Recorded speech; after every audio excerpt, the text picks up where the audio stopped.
Hello, Ralph. Hello.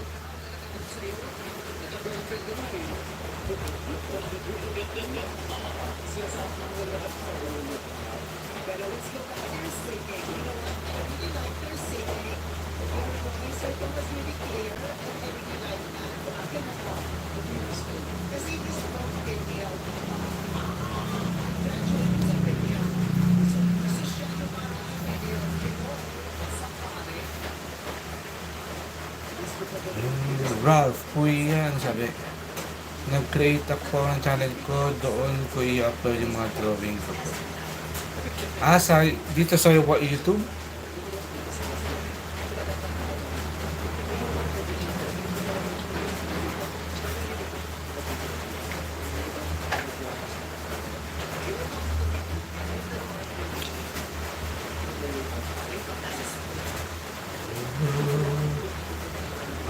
So meron ka ng YouTube channel.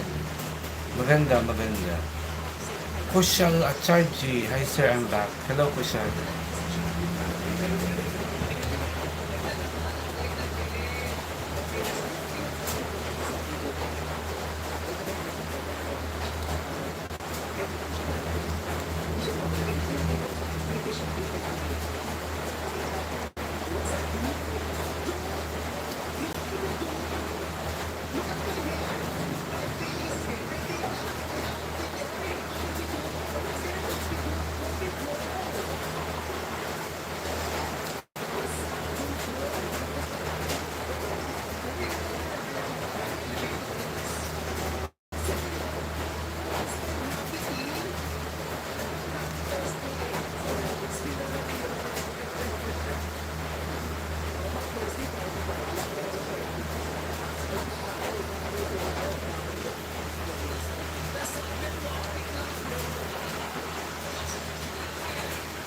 Kushal, Acharji, Ralph, Sir Kali, I'll meet you later. Arts GK Black King, hello again.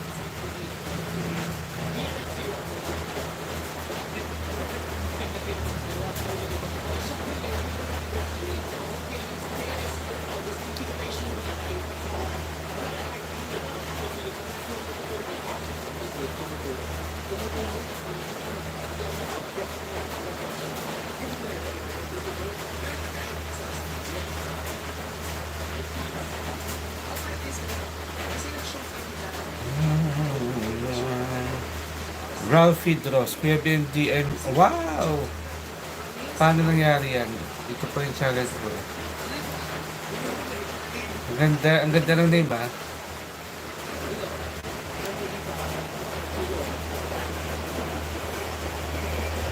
Very short and very yung impact Hindi masyado mahaba. Maganda yung channel na yun.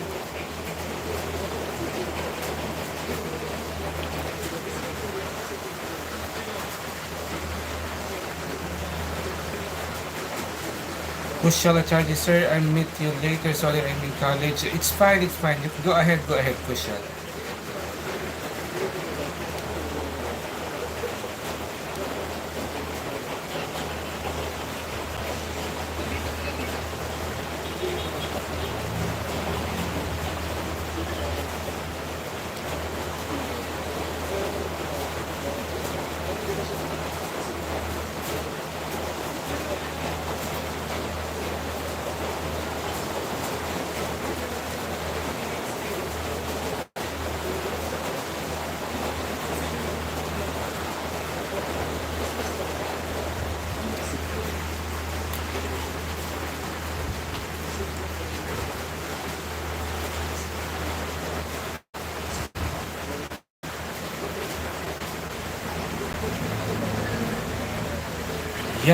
Yan lang po.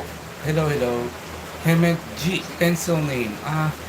I have different brands here of graphite. This one is my primary graphite pencil, Mitsubishi Hayuni. I also have Caran d'Ache Graphwood, and I have my Stidler Mars Bloom Draft.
Yan lang po.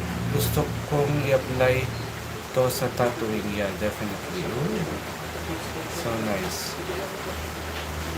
I can't do that.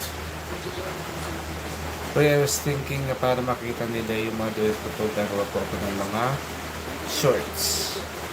Oo. Mas madaming views sa shorts. Yan lang po. This kind of realism is sick, man. More power po. Salamat po.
Mr. Artist Explorer. Hello, hello.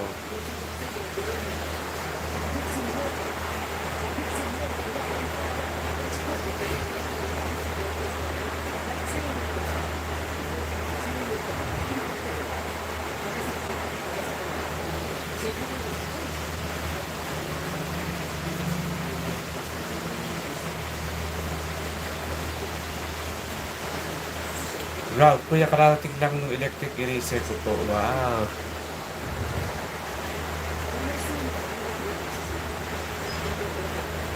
Try mo na agad siya.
Ralph, tried and tested. The last of my species, I think. Hello.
Ralph, kuya, pinagagawa na ako ng shorts. Sige, sige.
Ladies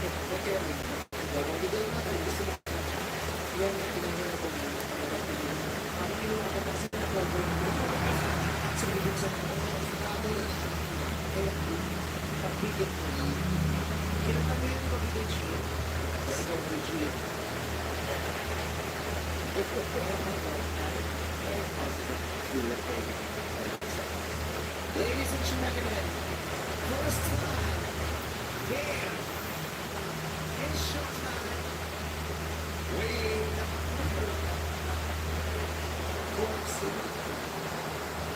first time to collaborate with the King of Pop of the Philippines. Ladies and gentlemen, one of the most promising artists in Cebu. Ladies and gentlemen, in the years of age, wearing white pants, white shoes, black socks, and dirty KP. He's one, and his actors, the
existence, and all witness can see.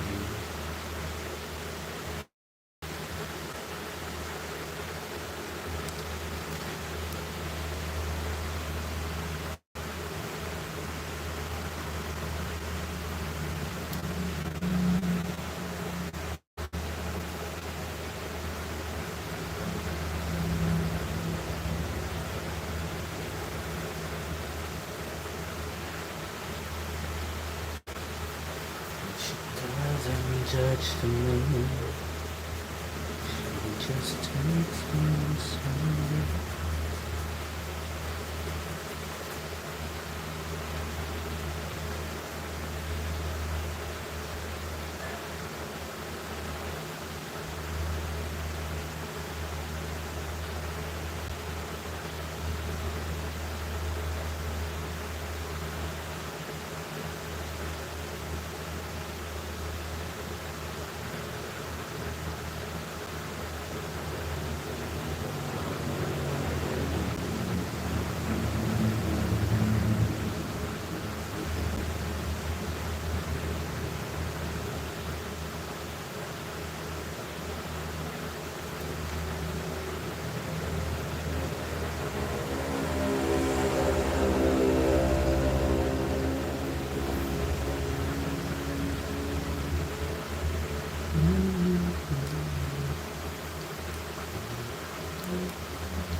Rishu Arts Official, can you please teach me to shade skin? What I do with this drawing is I go from light to dark, starting off with my lightest pencil right here. I'm shading using this HB or F pencil for the lightest shadow, and then I increase the darkness with a B.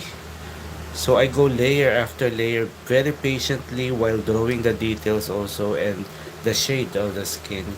And then I went up to like 5B for the dark shadows, and if there are very dark details that I want to establish, I use this Pierre Noir. This is a very dark pencil. I only use this for different dark parts. So essentially, this is a layering process technique to achieve realistic skin tone. You cannot achieve this with just one or two layers. You go layer after layer until were able to build the correct tonal value of the skin tone.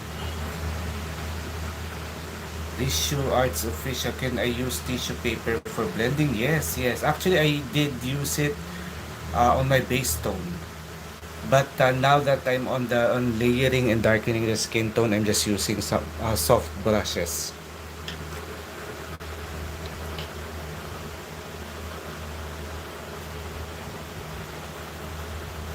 But yes, you can use tissue.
Stella Armondi. The live view of the drawing is very useful because you can see the process of the artistic hand. Congratulations from Italy and lots of creativity. Thank you for your message, Stella Armondi. Thank you, thank you.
Graphite draws per shirt uploaded.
Ralph, Kuya Our Lady Perpetual Help po yung first short na in-upload ko.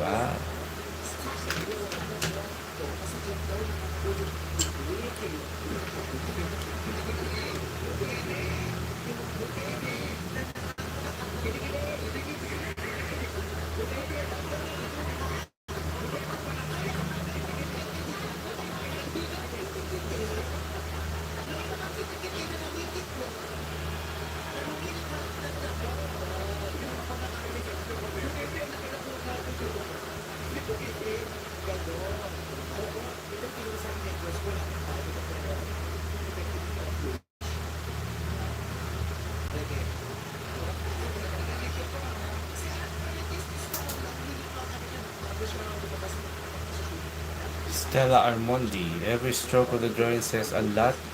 Only internal observation can suggest the right path in the shapes, shadows, and lights in the chosen colors.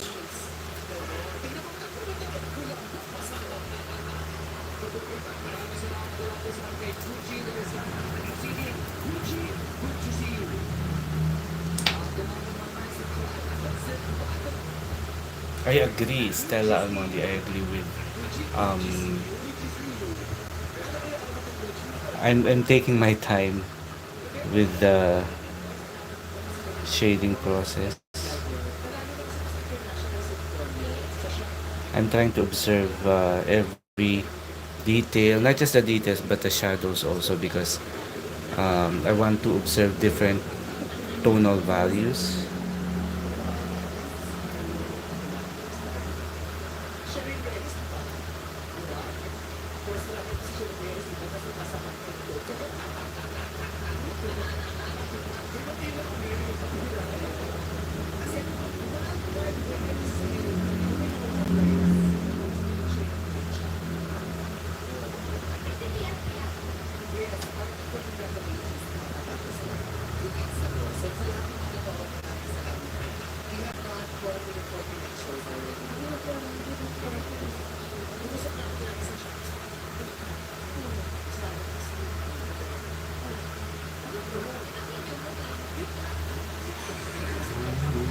Andrew, Paul Rudd, Ecoms, is that Ant-Man? Yes, it is.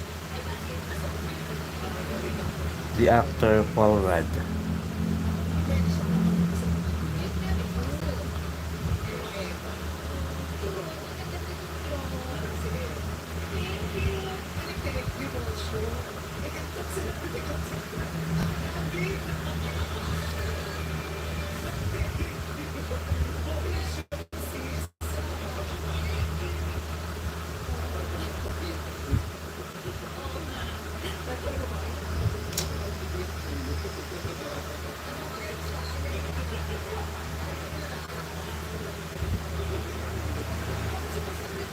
Ecoms, he looks amazingly detailed. You did awesome. Thank you, Ecoms.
Lamented Trub, looking good. Thank you, thank you.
Min Minstone.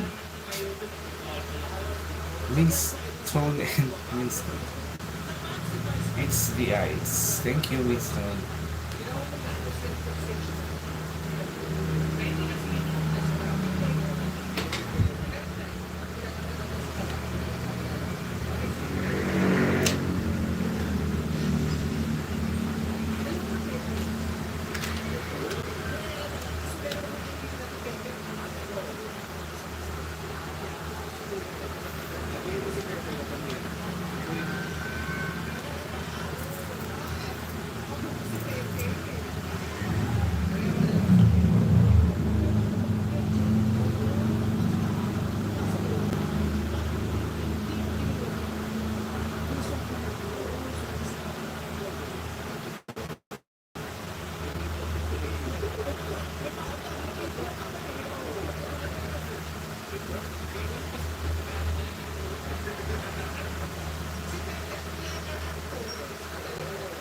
Means to an end.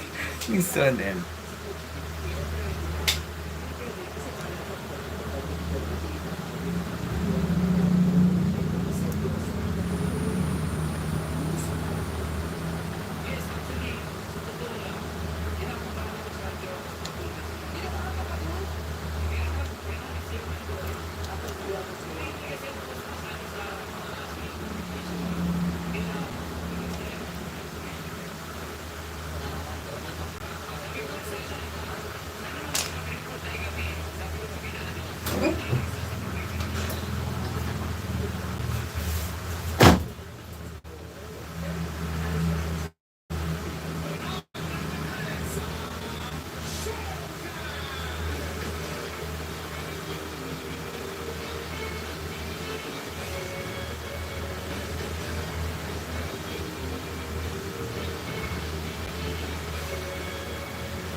Andrew, kung nakita niyo na po ba yung sinend ko pong panibagong portrait, sinend ko siya sa edit page ko. Ay, hindi pa nga pala. Sige, later.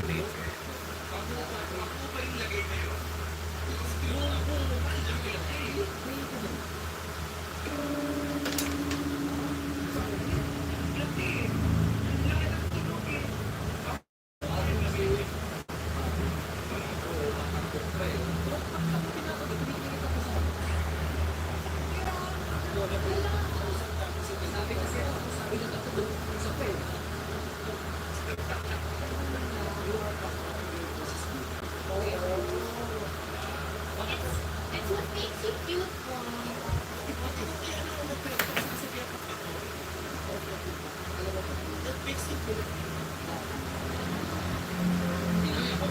Yun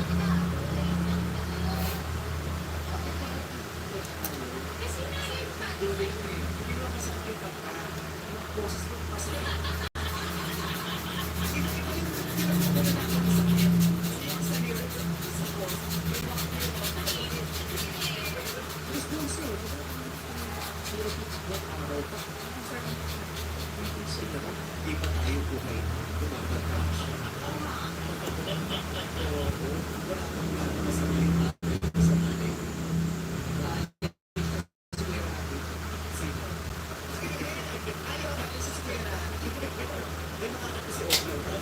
Kasi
Kasi pwede ko sila nakita-kita, pero gusto mag-uusap. mag-usap. Siyempre, hindi kayo mag-usap. Alam mo, dali sila. Bakit? Hindi tayo mag-usap-usap. Tayo pa dito pag depresyon, hindi tayo mag-usap-usap. Panalo na kita. Magkaibigan tayo, pero tungkol, hindi na. Bakit na tayo mag-usap-usap? Parang pinakatukok sa telepono. Uy, hindi naman. Ayun na sinasabi ko sa mga bata na. Bukas sa telepono. Palibasa ko sa ito ang katutok. Hindi ako nakatutok. Ako hindi natutukan. Ako yung salsyo ko pa nakakagdagan. That's the money. The money no fly. Kama ng mga kakatanda sa ating mga gamato. Sino kong kinisya? Sa kinisya siya may narinig ko sa akin. Sa kakabay, tsaka naman si Shasha yung nagkumas na rin. Iba-iba pa si Jaya. Alam mo na, patana. Gusto rin siya.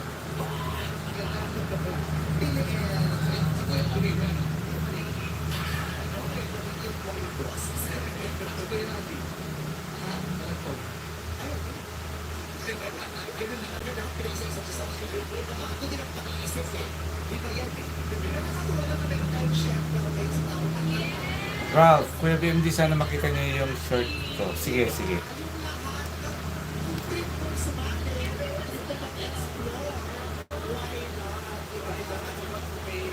Singing books and wafers. Very famous sa Makati.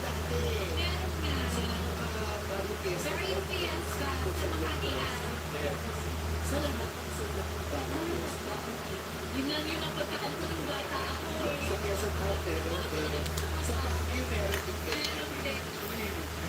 Nag-teacher sa akin.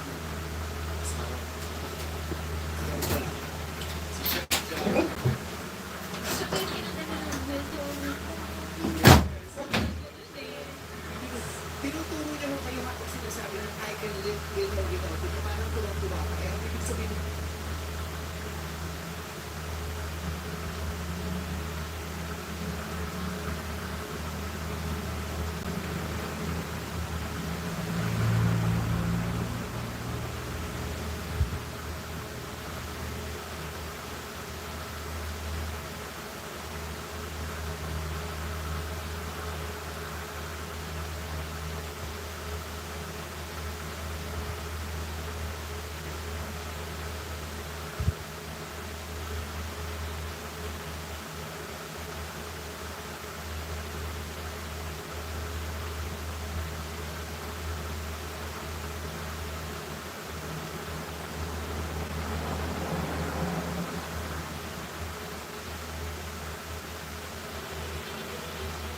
These are the stories of 10 of the greatest paintings.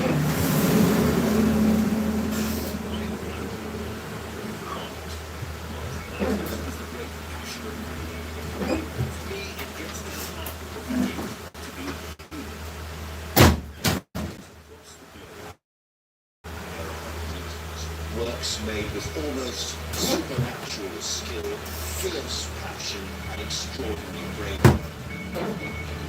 Now I want to tell stories behind some of the most iconic images in history. Iran, hi, very good. Leonardo's Thank you, Mona Iran. Lisa, Van Gogh's Sunflowers, Turner's Fighting Town. Paintings that represent the pinnacle of what people can do with paint and bristles. His watercolours, described as miraculous, people can't believe the effects they produce. the portrait was split and Behind every picture, there is a story. I'm going to peel back the layer.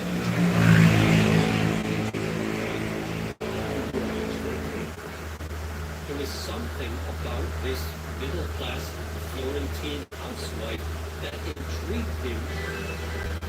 Why are these paintings we all know and love? How were they created? And what makes them the greatest paintings in the world? C. Bruno Arts. Hello, hello, C. Bruno Arts.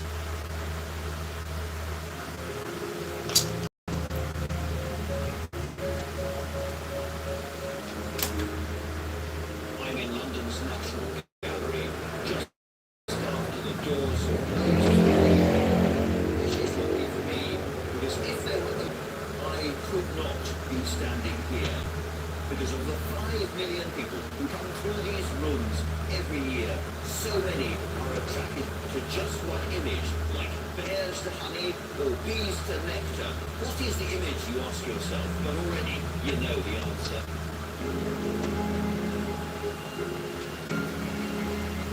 This is The Sunflowers by Vincent van Gogh, the patron saint of loneliness. It's a deceptively simple image, just 15 sunflowers in a modest pot. And yet, this picture is a phenomenon. It quite literally dazzles anyone who comes into its orbit.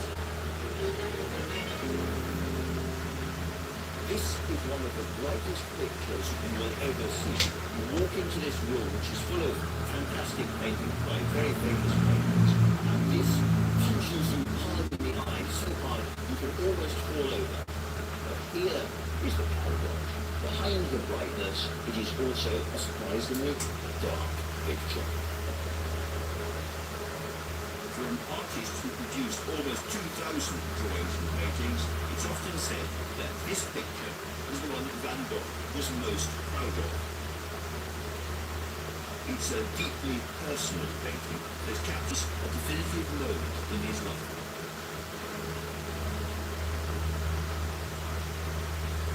Van Gogh did not paint this to hang in the National Gallery or any other gallery, frankly. He painted it for a much more personal and intimate reason. He painted it to hang in the bedroom of a friend for whose company he was desperate and whom he had invited down to his house to stay. It was, if you like, a kind of lure. And although it may appear to be a joyous picture, the story behind it is frankly harrowing. It's a story which begins with the artist as a boy, in a life tarnished by tragedy right from the start. A year to the day before Van Gogh was born in 1853, his parents had another son who died a few hours after birth, also called Vincent. From an early age, he was quite a text in the church outside the room where he was born in the festival. There was a tombstone with his own name and date of birth 1 year earlier, so it must have affected him. Brought up in Brabant, southern Holland, Van Gogh was the eldest of 6, but he was also always alone. Van Gogh, I think, was a really interesting, extraordinary, frustrating young man. He was lucky, and he was somebody who would become instantly enamored of something, and possibly just as quickly give it up again. He was a missionary, A bookshop assistant. he was a preacher, he wanted to be a priest at one point. His family actually offered to pay him to go through this before An apprentice art dealer. Some say he was a baker. He's also a bookseller. This is my favourite. I'm assistant at University of landscape. His family work shows some lots of desperation trying to make the government to do it. But there was one member of his family who saw talent in Van Gogh from the start. His younger brother and closest friend, Theo. Theo suggested to him, why don't you try hand being an artist, because you're quite good. He never had any formal art training. He taught himself. And he enjoyed it. It was a career he was able to pursue only because Theo, by then an art dealer in Paris, offered to support him. And Gogh's relationship with God is complicated, like all his relationships, but nevertheless is the most enduring relationship.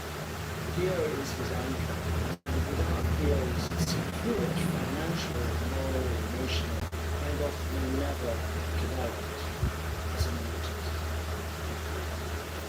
His early paintings are a world away from sunflowers. He painted what he saw around him, miners and struggling peasants, the subject of an ambitious early work which is almost a caricature of the Dutch tradition of peasant portraits, the potato eaters. Even though it was about missing from rather than this one of the world, it's a sort of no black quality. It also shows with identifying with the people he's painting. It seems to contain a connection in it.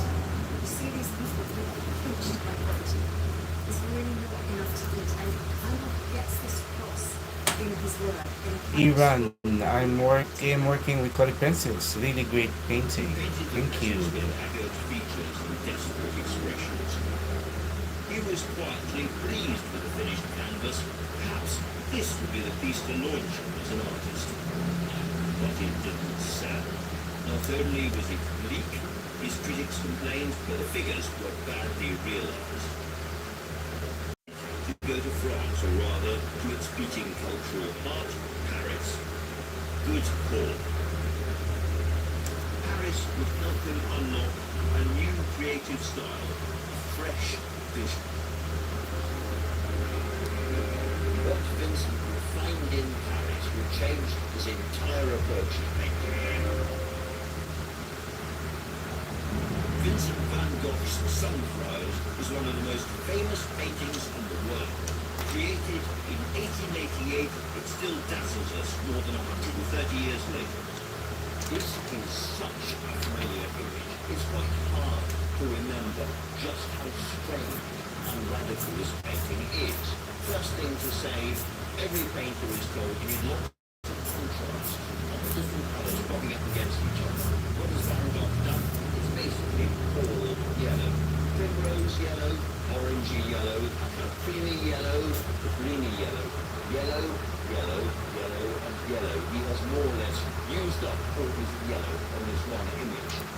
The reasoning behind this reckless use of colour originated in the next chapter of Van Gogh's life.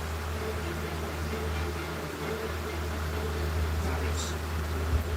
If you were interested in painting, that was the place you had to go. It was an awful lot of exciting films and awful workshop cutting-edge stuff being done in Paris. Paris at the time was so different to what he was used to.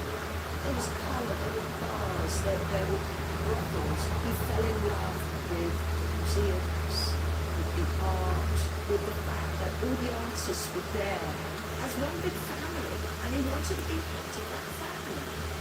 He soon became friends with radical artists like Toulouse-Lautrec. They were as inspired as he was by the Impressionists. The great revelation of Paris is colour. When he saw the Impressionists, he was so flabbergasted by the colours they were using and their small light brush lines. Impressionism and its fizz of colour was so exciting to me. The Impressionist techniques changed everything.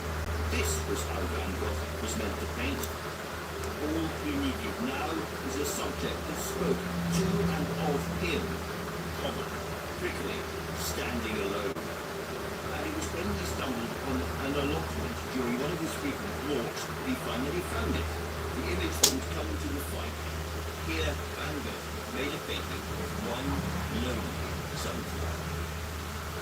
Nothing against sunflowers, but they're not exactly the most sophisticated, beautiful, interesting flowers. They're not beautiful roses, they're not like those gorgeous, multicoloured tulips the Dutch enjoy painting so much. They're not even polyhorns. They are fairly basic flowers.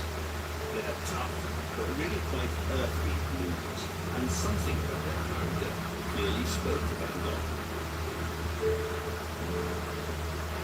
He is, in a sense, an outsider in the art world. He's a maverick. He doesn't fit in there. And sunflower have that kind of rebellious quality that I think he identifies with. For whatever reason, his paintings were transformed. The dark, dull tones of his first canvases disappeared for good. Instead, he embraced his palette, reaching for brighter shades, adding emphatic dashes of yellow. He worked more urgently, using stronger sunflower stones, even the dying two sunflowers to a full of vigour. Eventually, they put the eye of a man who used to play a huge role in his life from this moment on, the one who inspired his most famous work. His name was Paul Gogh, an older and more established artist who'd seen some of Van Gogh's work, and one of the good Cafe Lawn. He asked for 2 of the sunflower paintings. In return, we go back there and so there's an early kind of marked friendship in this exchange of painting. His friends may have admired his work, but Van Gogh was struggling to find a wider audience. His paintings just weren't selling. He's living a very precarious life. He's very isolated. He has no real profile in the art world. Worse still, he wasn't getting on with his brother Gogh. One of the evidence we have seems that virtually nobody could stand living with was about that very least many extended periods in this country. You just couldn't stop them talking. He was incredibly intelligent, but very small. Theo was going to his job every day and Vincent was staying at home painting, making an awful little mess. There were reports that after a hard day, workers after it become a have something and Vincent would start talking to him, hey, and say he was tired, but he'd go to bed. He'd go to bed, and Vincent would follow him into the bedroom, pull up a chair and carry on. He was a very difficult company. Just 2 years after he'd arrived in Paris, Van Gogh was now desperate to leave. He was suffering, as he often did, from depression, low spirits, couldn't drinking, he didn't like the cold weather, it was getting winter.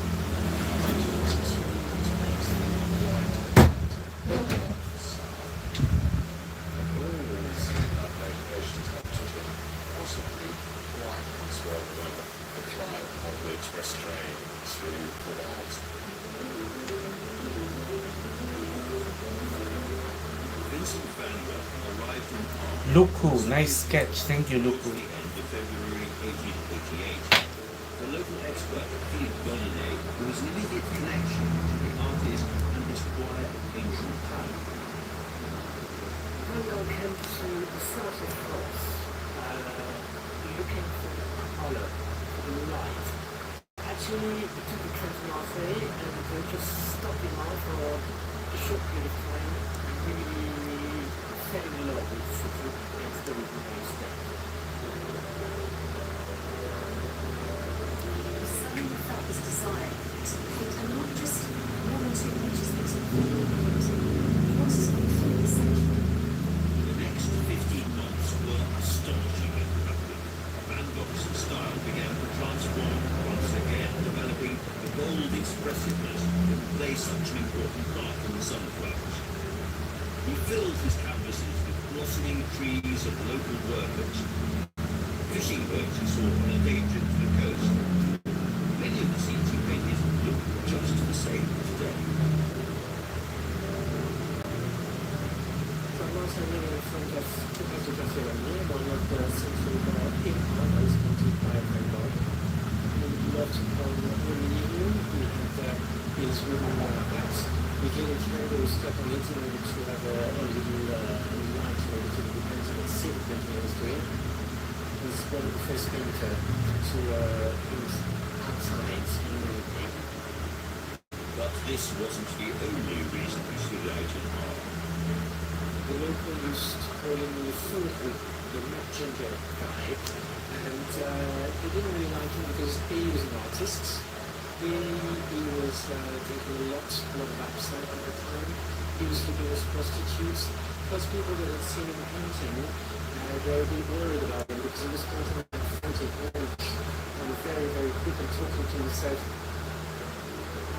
People found him strange. There were lots of Van Gogh's life was spent here, incredibly lonely. He was a person that people didn't really understand. If they did understand him, they often didn't like him, they would be scared of him. And this led to a great feeling of isolation. Now I'm taking you to the street from the Friggin Lane where the grocery Van Gogh used to go is located. Where it was a tiny house where we would be coming to look for comforts and someone to talk to. Just 3 months after he arrived in Gogh, Van Gogh confessed to Theo in a letter, "When I always thought it was ridiculous for painters to live alone. You always lose when you're isolated. You knew you had to do something to make it happen. Conceived the idea that it would be very good to get other friends and associates from Paris to come to settle there, to step up and to school. It would be a wonderful community of artists that they all live happily amidst the world together. They're collective. Van Gogh looked around for a suitable location, and in the scruffier part of town between the railway station and the brothels, he found it, the Yellow House. He was really happy, looked very enthusiastically to the two of his sisters and his brother about how he was going to start his arts in the community. And he was looking forward to the future. The first person he invited was Paul Gogh, the artist he'd met in Paris to whom he'd given his 2 early sunflowers. Gogh came from a very different background. Before he was a painter, he was a stockbroker. He was used to living a very different type of life. But what encouraged him was Van Gogh's brother Theo, he said to me, "I'll pay you to go and stay with my brother." So that July, Gogh finally agreed to come to art. Full of anticipation, Van Gogh wanted to make a dramatic gesture. He decided to decorate Gogh's bedroom, and he turned to the one subject that had brought them together in the first place: sunflowers. Van Gogh had dreamed of a set of 12 sunflower pictures. This is one of 4 that he made in an extraordinary, intense burst of energy over just a few days. Each canvas is slightly different. The first is a simple composition. 3 huge blooms pop against a bright gold background. Then he experiments with much more vivid shades. The sunflowers are rougher and more abstract. His loose strokes accentuating their spiky petals. By the third painting, the composition had a calmer confidence. 14 sunflowers in every stage of life, complemented by gentler, more even tones. He thought it would be his best, until he started on the 4th.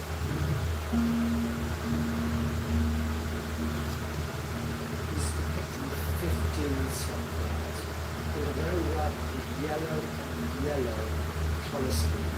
He describes as light on light. Nobody ever got perfect that waffle. Essentially, all yellow, different kinds of yellow. And one of my picture. Some of them just have the spikes left.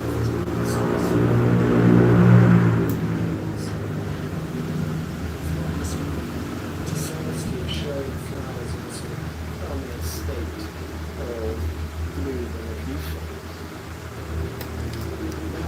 Again, was very characteristic. He's looking at the natural world. He's very receptive of it. He's looking at all the detail, also the passage of time. When Van Gogh was painting sunflowers, he was at his happiest. And he was happy because he thought his life was going to change now. Gogh was coming. All his past failures would disappear. Through Gogh, they would paint together, they would live together.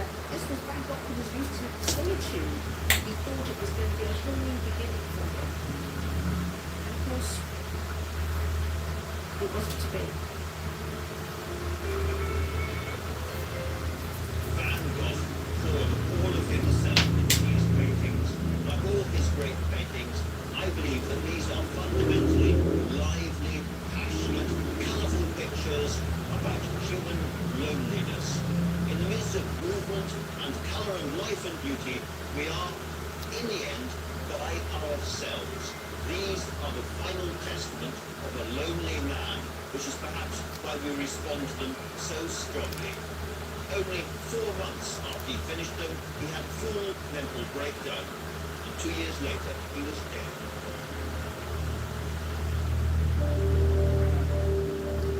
In the summer of 1888, Van Gogh painted a series of sunflowers, culminating with these 15 magnificent blooms.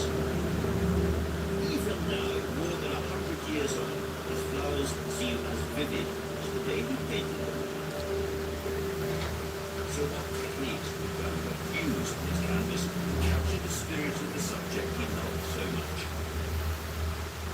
classically in painting, you're taught to make the brushwork vanish. You can't see it. It's so smooth that you have the illusion of a real Here, Van Gogh has done exactly the opposite. You can see every single flicker and mark that his thumb and forefinger and the brush have made. Uses impasto, great big gobs of paint slammed onto the canvas. You can see he's taken a brush and filled it up with really thick paint and then kind of stabbed it into the canvas and then he's pulled the brush straight out again. So it's almost three-dimensional. The strokes of the petals and the leaves are again great wedges of paint. It's not a picture of a dead sunflower. It's pretty close to being the thing itself. And the sunflowers aren't the only place where you can see Van Gogh's ingenuity on this canvas. If you look at the back of the paint on the wall, it's a kind of buttery slab of paint. You can actually see not just the thickness of the brushes he was using, you can actually see the individual bristles of the brush still captured in reverse on the oil paint. He's saying, remember that I, Van Gogh, made this with my hands. Think about my thick fingers. Think about my brushes. Think about the oil and the goo and the slack and the sweat that went into this. All of that is still bleeding and dripping off the canvas all these years afterwards. Dime bag. How many hours? On the very first Oh, I lost it. I lost the count. Van Gogh was full of hope for his community at the Yellow House, for his friendship with Paul Gogh, and for his own future as an artist. All of this he funneled directly into the radiant blue.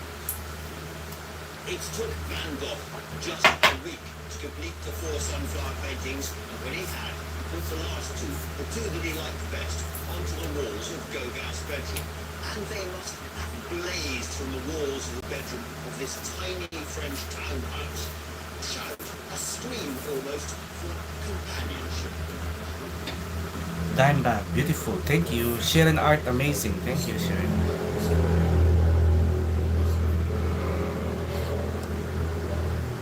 was bowled over. He loved them. Of all the things that Van Gogh did, Gogh loved the sunflowers the most. Quickly, the two men settled into an intense To start off with, they set out and worked all together, and it actually goes surprisingly well. It seems to be sculptures quite a lot of good work. Van Gogh was very quick, very immediate, painting a picture a day. Dime bag. I tattoo. You tattoo. No, no, I don't. He started with it. Gogh was much slower, much more civil. Van Gogh liked to paint from life. Gogh liked to paint from his imagination. In November 1888, Van Gogh painted portraits of the two men's chairs, wittily capturing their different natures. The two chairs are a symbol of his and Gogh's friendship. And you see, just through these simple chairs, to encapsulate the two very different personalities. Vincent's chair shows his simplicity. He didn't need much to be happy in life, whereas Gogh was putting the door open. Gogh would be reading modern novels and didn't have to take the book. Cosmos 7 Engineer. Hello, Master Brother. Is that the same piece you are working on? Only just Gogh painted. Yeah, I've been working on this particular piece for a while. So wanted to build. I almost forgotten about it, but now I'm trying to redo, or rather to give attention to my oldest or older pieces. More and more pronounced. Gogh found living with Van Gogh very, very difficult. The two artists were very, very different. Gogh hated living. He said it was the hopeless cul-de-sac. He really disliked it. And they were beginning to get on each other's nerves. Then the weather materials starts playing exactly cold and rain with the goods, which means they're working in one small room. Like he's probably thinking about it, I'm replacing that with his atmosphere. treat. And after a while, it's intense. They would argue about art. They would argue about cooking. The best way to cook tomatoes even. They argued about everything. Van Gogh scared Gogh. It's been said that Gogh recalled how he would be asleep in his bed and he'd wake up and Van Gogh would be standing over him, staring at him while he was in bed asleep. It didn't take long for everything to come to a head. Some of them are so pushing on the edge. What goes off is just so bizarre and so Go against the that's it. I've had enough. I'm leaving. I'm going back to my house and I'm going. I'm not coming back. Van Gogh has such a volatile temper. It just escalates me. It never crazy. Gogh ran out into the street and Van Gogh followed him with his razor. The two men continued to scream at each other until Gogh took refuge in a hotel. Van Gogh stormed back to the yellow house and, still holding his razor, sliced off a chunk of an ear. yeah, the newspaper put a beret on to disguise his wound and took it off the table and left it on the door for a certain employee who went back to his house, went to bed and passed out. Really, it was self-harm. He was desperate. All his hopes and his dreams and his future with Gogh had disappeared. They'd evaporated over this row, and he felt as though he had no future. By the time the police arrived the next morning, it said the walls of the yellow house were stained with blood. Van Gogh was rushed to hospital, the doctors questioning if he would survive. And it was really then that his family, I think, started to realise that he genuinely was, as his brother put it, mad. Hallucinations, he was behaving very strangely. There were complaints from neighbours.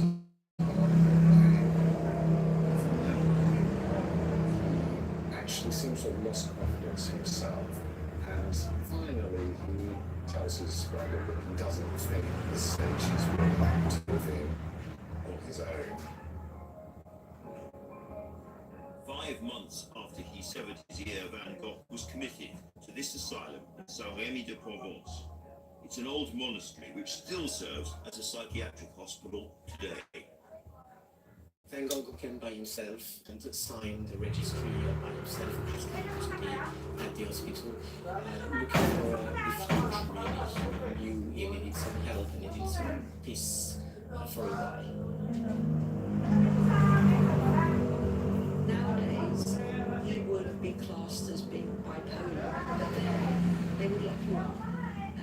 He'd be surrounded by people in straitjackets, people wailing, people crying, very traumatic. Behind locked doors, cars in front of windows, cold rooms. It was a very difficult time for him. In his letters, he wrote of being kept awake by terrible howls, as of animals in a menagerie, and he described the other men as my companions in misfortune. The main treatment was cold baths. For Van Gogh, I think it was twice a week, a 2-hour bath. The treatment were basically useless. Proof is that most of the patients that were staying while Van Gogh was here spent all their life and died at the hospital. But for Van Gogh, there was only one thing that was ever really going to help. He did a lot. He did 150 paintings that are known of. The landscapes, the color, the sky was something that would give him peace every day. Interestingly and very sadly, some of his best work was done when he checked himself into the asylum. And perhaps that's because he was surrounded by people all the time and people were caring for him. And it was while he was here in the asylum that Van Gogh faced his biggest public test as an artist. In January 1890, he was invited to show his work at an exhibition in Brussels, alongside old friends like Louis Frank. Still too ill to attend himself, the painting he chose to send was The Sunflowers. Vince was so proud that he'd been selected out of 20 foreign artists to be exhibited in this exhibition.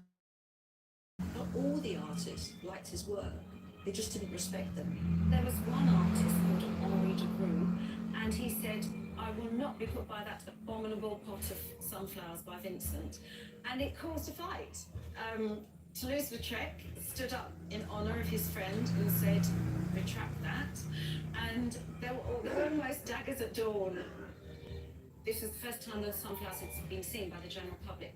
They didn't understand why he was painting with such thick paint, such bright colours, so unrealistic. Perhaps it was for the best that Van Gogh didn't make it there himself.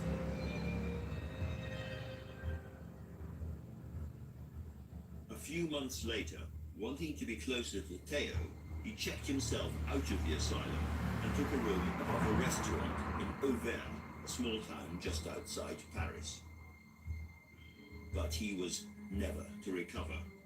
On July the 27th, 1890, he packed up his easel and his paints and he went out into the countryside. And in the wheat fields outside the town, in circumstances that remain mysterious, he shot himself. As soon as Theo knew, straight to his brother, and apparently he was chatting, Theo and Vincent smoked a pipe together, and they were talking, and then he gradually became delirious. As he lay there, he whispered to his brother, "The sadness will last forever." He died within a day and a half of shooting himself in Theo's arms.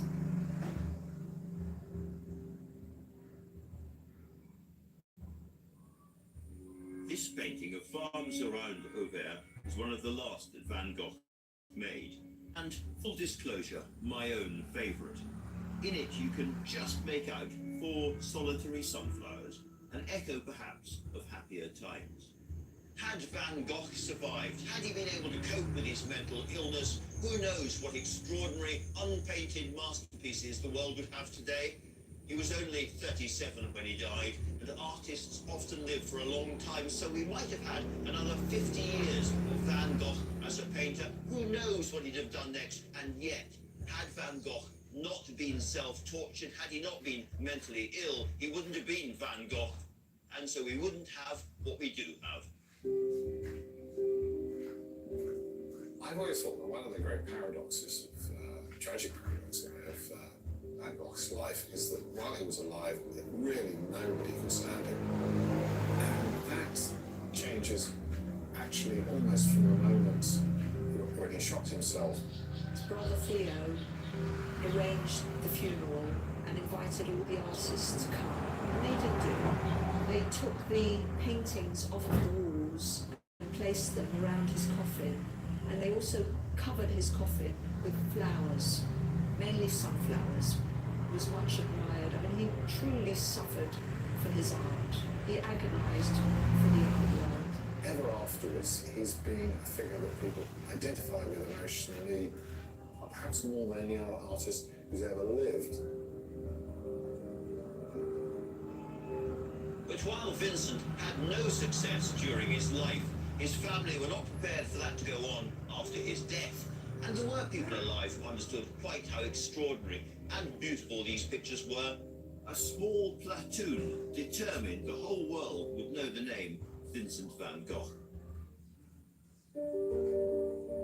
Less than 2 years before he died at the painfully young age of 37, Vincent van Gogh created one of the most famous works of art the world has seen, his iconic 15 sunflowers. I think there's few people who've heard of the name Van Gogh.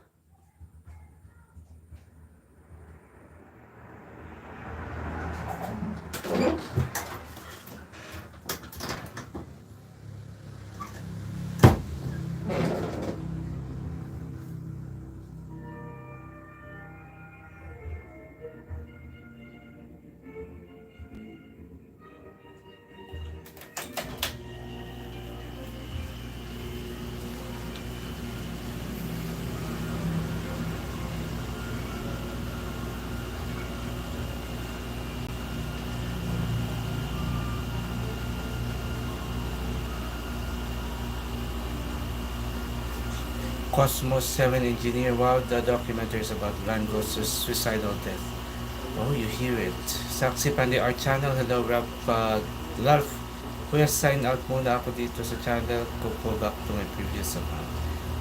Rin, hey man, always love drawings. I am very curious about something though. Would you ever consider trying or experimenting with any other medium like watercolor, gouache, or acrylic, etc.? I'm not closing my doors with using all those mediums. Yeah, but I already am rooted with pencil mediums. Saksi Pandey, our channel, it's still not completed. Ralph, too sad.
Ralph, back to disgust. Pwede rin ko po si disgust. Yung drawing ng emotions.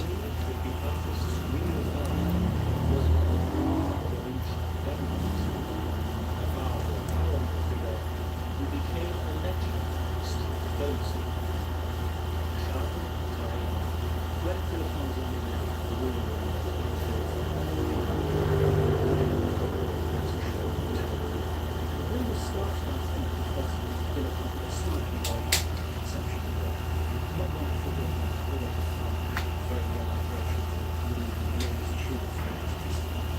so late full of this slightly forward individual experience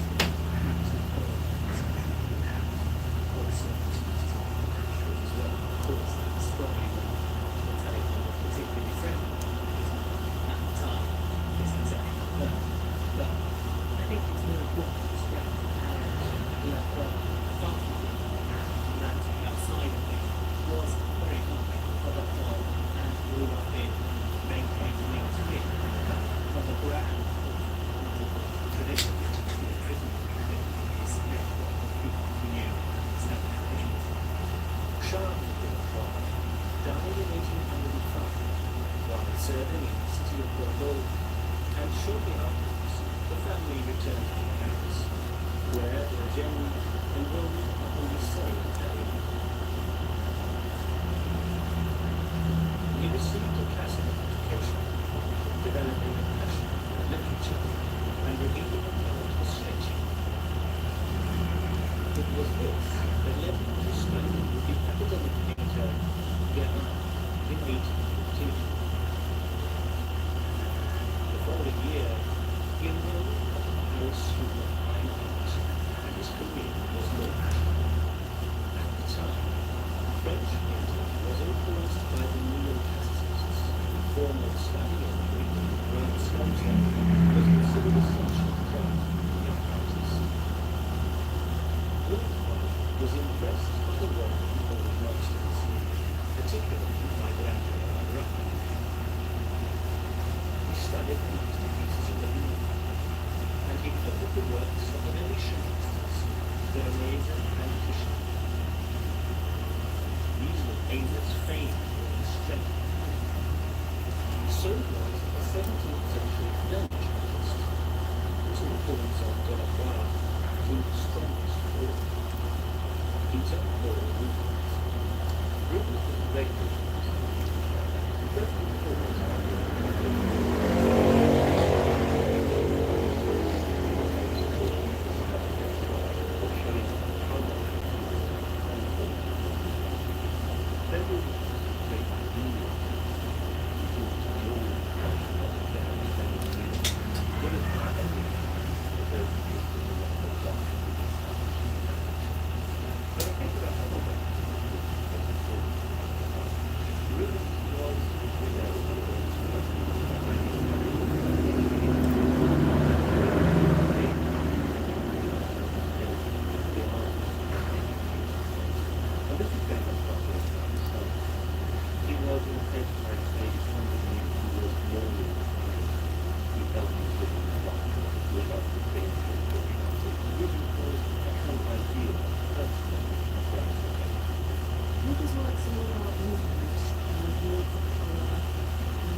told that Gogh enjoyed many long-lasting love affairs. He never married and did not mature. His real passion was for drawing. For his first great public work, he chose to depict an event described in Dante's Inferno. With this 1822 piece, the Bard of Dante, a young artist announced himself to the world. The painting was a major success at the official annual exhibition of French art, worth so long. Philip Bard's career was not very long. Poet Dante would die through the underworld and virgin, and the crossing with sticks, and the downward hyperrealistic above, so you can see that the figures number of the boat. Virgil was artist. Dante draws a deal. The Virgil being in the world for hundreds of years, Dante was revisited. So all the scenes for Dante's world in water, they were being supported by the experienced Virgil. Discover the past with exclusive history documentaries from History Hit. They'll cover the secrets of some of the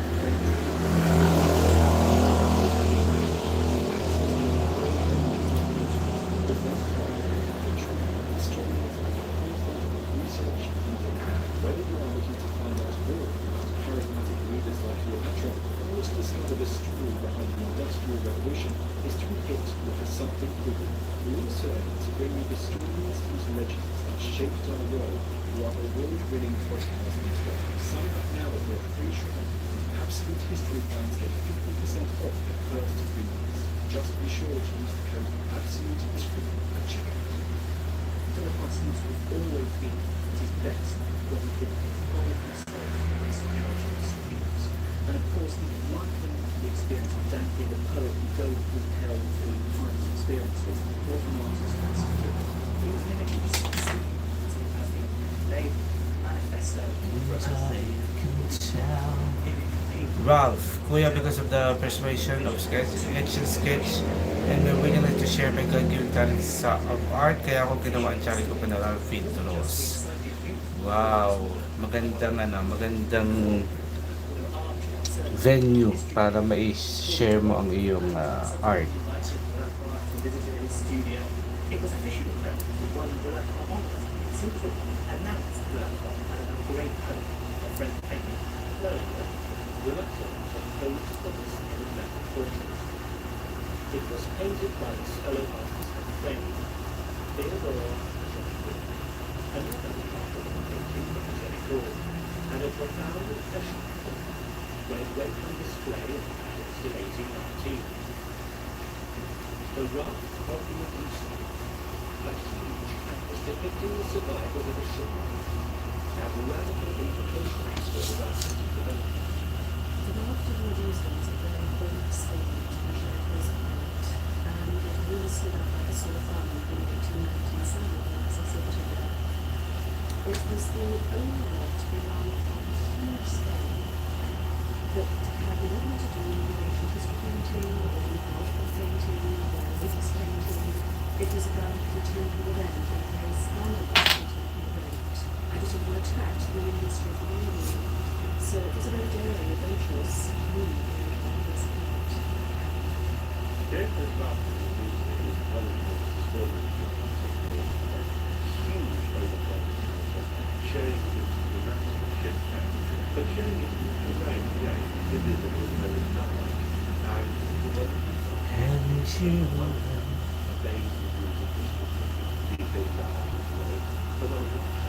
Yeti SN Portraits. Hello, hello.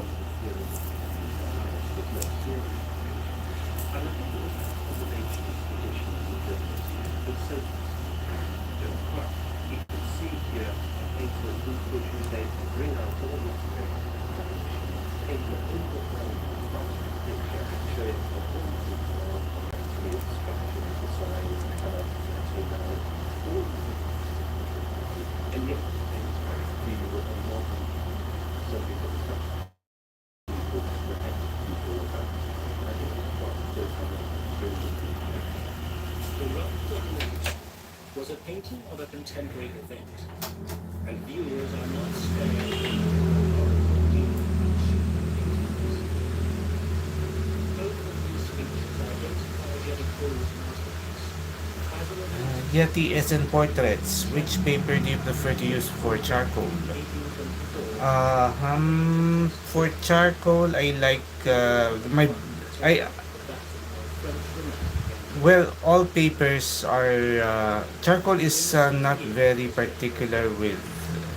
You can almost use any kind of paper, but my favorite is the Canson Mitiantes. This is the massive options.